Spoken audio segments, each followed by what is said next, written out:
1 രാജാക്കന്മാർ അധ്യായം 15.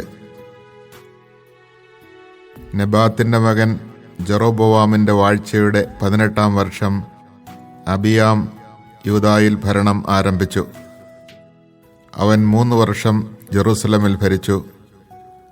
അബ്സലോമിന്റെ മകൾ മാഖ ആയിരുന്നു അവന്റെ അമ്മ. പിതാവിന്റെ പാപങ്ങളിൽ അവനും ഏർപ്പെട്ടു. കർത്താവിന്റെ സന്നിധിയിൽ വിശ്വസ്തനായി പ്രവർത്തിച്ച പിതാവായ ദാവീദിൻ്റേതുപോലെ ആയിരുന്നില്ല അവൻ്റെ ഹൃദയം. എങ്കിലും ദാവീദിനെ പ്രതി ദൈവമായ കർത്താവ് അബിയാമിന് കിരീടാവകാശിയായി ഒരു പുത്രനെ നൽകുകയും ജെറൂസലമിനെ സുസ്ഥിരമാക്കുകയും ചെയ്തു. ദാവീദ് ഹിത്യനായ ഊറിയയുടെ കാര്യത്തിലൊഴികെ കർത്താവ് കൽപ്പിച്ച യാതൊന്നിൽ നിന്ന് ആയുഷ്കാലത്തൊരിക്കലും വ്യതിചലിക്കാതെ അവിടുത്തെ ദൃഷ്ടിയിൽ നീതി മാത്രം ചെയ്തു. അബിയാം ചെയ്ത മറ്റു കാര്യങ്ങൾ യൂദാ രാജാക്കന്മാരുടെ ദിനവൃത്താന്തത്തിൽ രേഖപ്പെടുത്തിയിട്ടുണ്ടല്ലോ. അബിയാമും ജെറോബോവാമും തമ്മിൽ ജീവിതകാലം മുഴുവൻ യുദ്ധം നടന്നു. അബിയാം പിതാക്കന്മാരോട് ചേരുകയും ദാവീദിന്റെ നഗരത്തിൽ സംസ്കരിക്കപ്പെടുകയും ചെയ്തു. അവൻ്റെ മകൻ ആസ ഭരണമേറ്റു. ഇസ്രായേൽ രാജാവായ ജെറോബോവാമിന്റെ വാഴ്ചയുടെ 20-ാം വർഷം ആസ യൂദായിൽ ഭരണം തുടങ്ങി. അവൻ ജെറൂസലമിൽ 41 കൊല്ലം ഭരിച്ചു. അവൻ്റെ പിതാമഹി അബ്സലോമിന്റെ മകൾ മാഖ ആയിരുന്നു. ആസ പിതാവായ ദാവീദിനെ പോലെ കർത്താവിൻ്റെ ദൃഷ്ടിയിൽ നീതിപൂർവ്വം വർത്തിച്ചു. അവൻ നാട്ടിൽ നിന്ന് ദേവപ്രീതിക്കായുള്ള ആൺവേശ്യാ സമ്പ്രദായം ഉച്ചാടനം ചെയ്തു. പിതാക്കന്മാർ നിർമ്മിച്ച എല്ലാ വിഗ്രഹങ്ങളും നിർമ്മാർജ്ജനം ചെയ്തു. പിതാമഹിയായ മാഖ അഷേരയ്ക്ക് മ്ലേച്ഛ വിഗ്രഹം നിർമ്മിച്ചതിനാൽ അവൻ അവളെ അമ്മറാണിയുടെ പദവിയിൽ നിന്ന് നീക്കി. വിഗ്രഹം തകർത്ത് കിദ്രോൻ അരുവിക്കരയിൽ ദഹിപ്പിച്ചു. എന്നാൽ അവൻ പൂജാഗിരികൾ നശിപ്പിച്ചില്ല. എങ്കിലും ജീവിതകാലം മുഴുവൻ ആസായുടെ ഹൃദയം കർത്താവിനോട് വിശ്വസ്തത പുലർത്തി. താനും തൻ്റെ പിതാവും കാഴ്ച അർപ്പിച്ച സ്വർണവും വെള്ളിയും പാത്രങ്ങളും അവൻ കർത്താവിൻ്റെ ആലയത്തിൽ കൊണ്ടുവന്നു. ആസായും ഇസ്രായേൽ രാജാവായ ബാഷായും തമ്മിൽ നിരന്തരം യുദ്ധം നടന്നു. ഇസ്രായേൽ രാജാവായ ബാഷ യൂദായ്ക്കെതിരെ പുറപ്പെട്ടു. യൂദാ രാജാവായ ആസായുമായി ബന്ധം ഉണ്ടാകാതിരിക്കാൻ റാമ നിർമ്മിച്ചു. ആസ ദേവാലയത്തിലെയും കൊട്ടാരത്തിലെയും ഭണ്ഡാരത്തിൽ ശേഷിച്ചിരുന്ന സ്വർണവും വെള്ളിയും ദമാസ്കസിൽ വസിച്ചിരുന്ന ഹെസിയോനിൻ്റെ പൗത്രനും തബ്രിമ്മോനിൻ്റെ മകനുമായ ബെൻഹദാദ് എന്ന സിറിയൻ രാജാവിന് കൊടുത്തയച്ചുകൊണ്ട് പറഞ്ഞു, നമ്മുടെ പിതാക്കന്മാർ തമ്മിലുണ്ടായിരുന്നതുപോലെ നമുക്കും സഖ്യം ചെയ്യാം. ഞാനിതാ സ്വർണവും വെള്ളിയും സമ്മാനമായി അയക്കുന്നു. ഇസ്രായേൽ രാജാവായ ബാഷ എൻ്റെ രാജ്യത്തിൽ നിന്ന് പിന്മാറുന്നതിന് അവനുമായുള്ള സഖ്യം വിച്ഛേദിക്കുക. ആസ രാജാവിൻ്റെ അഭ്യർത്ഥന സ്വീകരിച്ച് ബെൻഹദാദ് സേനാധിപന്മാരെ ഇസ്രായേൽ നഗരങ്ങൾക്കെതിരെ അയച്ചു. അവർ നഫ്താലി ദേശത്തോടൊപ്പം ഇയോൻ, ദാൻ, ആബെൽ ബത്മാക്ക, കിന്നറോത്ത് എന്നിവ കീഴടക്കി. ഇതറിഞ്ഞ് ബാഷ റാമായുടെ നിർമ്മാണം നിർത്തിവെച്ച് തിർസായിൽ തന്നെ താമസിച്ചു. ആസാ രാജാവ് ഒരു വിളംബരം മൂലം യൂദാനിവാസികളെ വിളിച്ചുകൂട്ടി. ആരെയും ഒഴിവാക്കിയില്ല. റാമ പണിയാൻ ബാഷ സംഭരിച്ചിരുന്ന കല്ലും മരവും അവർ എടുത്തുകൊണ്ടുവന്നു. ആസാ രാജാവ് ഇവ കൊണ്ട് ബെഞ്ചമിനിലെ ഗേബയും മിസ്പായും നിർമ്മിച്ചു. ആസായുടെ മറ്റ് പ്രവർത്തനങ്ങളും ശക്തിവൈഭവവും അവൻ പണിയിച്ച നഗരങ്ങളുടെ വിവരങ്ങളും യൂദാ രാജാക്കന്മാരുടെ ദിനവൃത്താന്തത്തിൽ രേഖപ്പെടുത്തിയിട്ടുണ്ടല്ലോ. വാർദ്ധക്യത്തിൽ അവന് കാലിൽ രോഗം പിടിപെട്ടു. അവനും പിതാക്കന്മാരോട് ചേർന്നു പിതാവായ ദാവീദിന്റെ നഗരത്തിൽ സംസ്കരിക്കപ്പെട്ടു. അവൻ്റെ മകൻ യഹോഷാഫാത്ത് ഭരണമേറ്റു. ജെറോബോവാമിന്റെ മകൻ നാദാബ് യൂദാ രാജാവായ ആസായുടെ 2-ാം ഭരണവർഷം ഇസ്രായേലിൽ ഭരണമാരംഭിച്ചു. അവൻ 2 കൊല്ലം വാണു.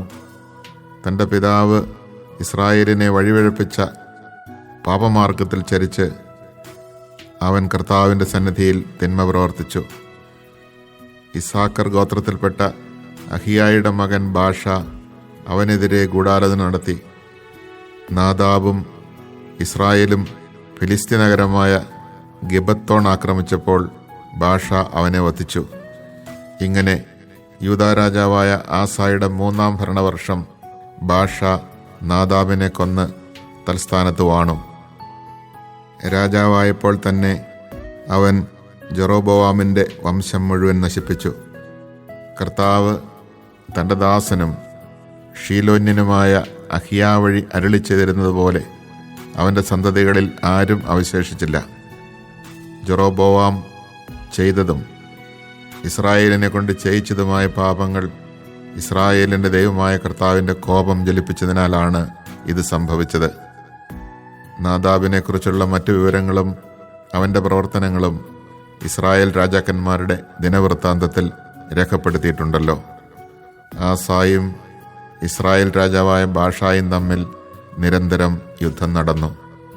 യൂദാ രാജാവായ ആസായുടെ 3-ാം ഭരണവർഷം അഹിയായുടെ മകൻ ബാഷ ഭരണമേറ്റു. അവൻ 24 വർഷം ഇസ്രായേൽ രാജാവായി തിർസായിൽ വാണു. അവനും കർത്താവിൻ്റെ സന്നിധിയിൽ തിന്മ പ്രവർത്തിച്ചു. ജെറോബോവാമിൻ്റെ മാർഗങ്ങളിലും ഇസ്രായേലിനെ വഴിപിഴപ്പിച്ച അവൻ്റെ പാപങ്ങളിലും Basha വ്യാപരിച്ചു. Chapter 15. In the 18th year of King Jeroboam, son of Nebat, Abijam became king of Judah. He reigned 3 years in Jerusalem. His mother's name was Maacah, daughter of Abishalom. He imitated all the sins his father had committed before him, and his heart was not entirely with the Lord his God, like the heart of his grandfather David.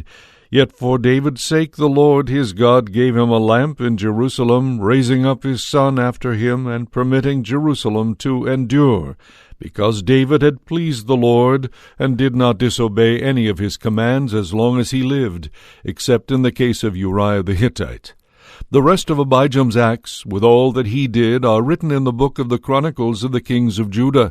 There was war between Abijam and Jeroboam.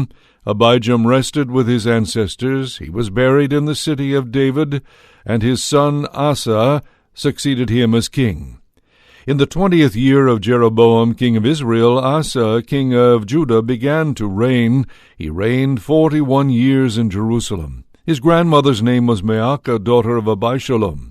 Asa pleased the Lord like his forefather David, banishing the temple prostitutes from the land and removing all the idols his father had made. He also deposed his grandmother Maacah from her position as queen mother because she had made an outrageous object for Asherah. Asa cut down this object and burned it in the Kidron Valley. The high places did not disappear, yet Asa's heart was entirely with the Lord as long as he lived. He brought into the temple of the Lord his father's and his own votive offerings of silver, gold, and various utensils. There was war between Asa and Baasha, king of Israel, as long as they both reigned. Baasha, king of Israel, attacked Judah and fortified Ramah to prevent communication with Asa, king of Judah. Asa then took all the silver and gold remaining in the treasuries of the temple of the Lord and of the royal palace. Entrusting them to his ministers, King Asa sent them to Ben-Hadad, son of Tabrimon, son of Hezion, king of Aram, resident in Damascus. He said, "There is a treaty between you and me, as there was between your father and my father. I am sending you a present of silver and gold. Go, break your treaty with Baasha, king of Israel, that he may withdraw from me." Ben-Hadad agreed with King Asa and sent the leaders of his troops against the cities of Israel. They attacked Ijon, Dan, Abel-Beth-Maacah, and all Chinnereth, besides all the land of Naphtali. When Baasha heard of it, he left off fortifying Ramah and stayed in Tirzah. Then King Asa summoned all Judah without exception, and they carried away the stones and beams with which Baasha was fortifying Ramah. With them King Asa built Geba of Benjamin and Mizpah. The rest of the acts of Asa, with all his valor and accomplishments, and the cities he built, are written in the book of the Chronicles of the kings of Judah. In his old age, Asa had an infirmity in his feet. He rested with his ancestors. He was buried in his forefather's city of David, and his son Jehoshaphat succeeded him as king. In the 2nd year of Asa, king of Judah, Nadab, son of Jeroboam, became king of Israel. He reigned over Israel 2 years. He did evil in the Lord's sight, imitating his father's conduct and the sin which he had caused Israel to commit. Baasha, son of Ahijah, of the house of Issachar, plotted against him and struck him down at Gibbethon of the Philistines, which Nadab and all Israel were besieging. Baasha killed him in the 3rd year of Asa, king of Judah, and reigned in his stead. Once he was king, he killed off the entire house of Jeroboam, not leaving a single soul to Jeroboam, but destroying him utterly, according to the warning which the Lord had pronounced through his servant Ahijah the Shilonite, because of the sins Jeroboam committed and caused Israel to commit, by which he provoked the Lord, the God of Israel, to anger. The rest of the acts of Nadab, with all that he did, are written in the book of the Chronicles of the kings of Israel. There was war between Asa and Baasha, king of Israel, as long as they lived. In the 3rd year of Asa, king of Judah, Baasha, son of Ahijah, began his 24-year reign over Israel in Tirzah. He did evil in the Lord's sight, imitating the conduct of Jeroboam and the sin he had caused Israel to commit.